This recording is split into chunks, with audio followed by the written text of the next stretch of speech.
আসসালামু আলাইকুম বন্ধুরা, সবাই কেমন আছেন? আলহামদুলিল্লাহ, আমিও ভালো আছি। আপনাদের দোয়ায় আজকে আপনাদের সামনে দারুণ একটা রেসিপি নিয়ে হাজির হলাম। আপনারা কে কীভাবে লাল সেমাইগুলো খেতে ভালোবাসেন আমি জানি না, আমি কিন্তু দুইভাবে ভালোবাসি।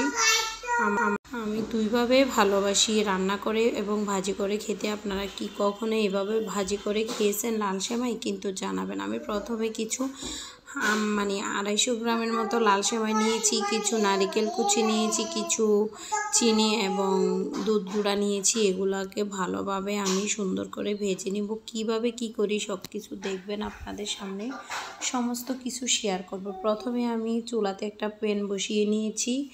প্যান বসিয়ে এখানে পরিমাণ মতো কিছু তেল দিয়ে দিয়েছি। তেলগুলা গরম হতে দিয়েছি, মাঝারি আছে। এগুলা গরম হওয়ার পর আমি এখানে দিয়ে দিব নারিকেল কুচিগুলা। নারিকেল কুচিগুলা হালকা বাদামি কালার হয়ে যাইলে তার উপরে আমি দেখেন আমার নারিকেল কুচিগুলো আমি সুন্দর করে নেড়ে চেড়ে নিব। নেড়ে চেড়ে যখন নিব তখন প্রায় হালকা লাল হয়ে যাইলে তারপর আমি তার মাঝে দিয়ে দিব, দেখেন নারিকেল কুচিগুলো প্রায় বাদামি কালার হয়ে এসেছে। আমি এখানে এখন সেমাইগুলা দিয়ে দিব।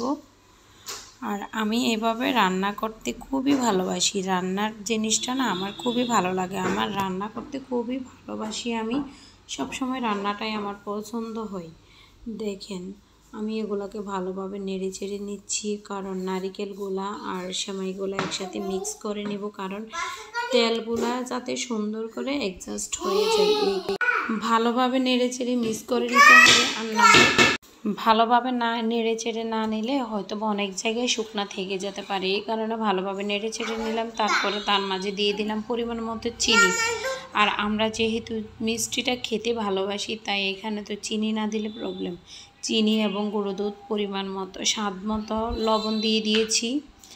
দেওয়ার পর আমি এগুলা খুব সুন্দরভাবে ভালোভাবে নেড়ে চেড়ে এবং লাল লাল করে ভেজে নিব। যেহেতু মুসমুসে হয়, আমি এগুলো অনেক দিন পর্যন্ত একটা বয়মের মাঝে সংরক্ষণ করে রাখবো, অনেক দিন খাইতে পারবো। আপনারাও যদি খেতে চান তাহলে এভাবে একবার ভেজে ট্রাই করে দেখতে পারেন, খুবই ভালো লাগে। আমি কিন্তু আগে কখনো খাইনি। হঠাৎ একদিন আমার একটা আপু আমাকে ভাজি করে খাইয়েছে, তারপর থেকে আমি কিন্তু এটা খেতে খুবই ভালোবাসি। আপনারাও একবার ট্রাই করবেন।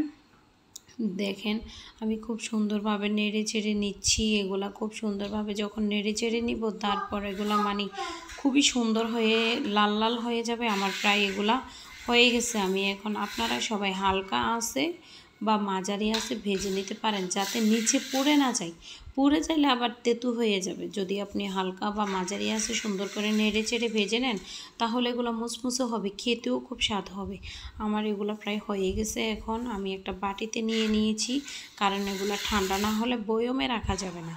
আমি যখন এগুলো ঠান্ডা হয়ে গেছে, প্রায় দেখেন আমার ঠান্ডা হয়ে গেছে, আমি হাতে ধরতে পারি।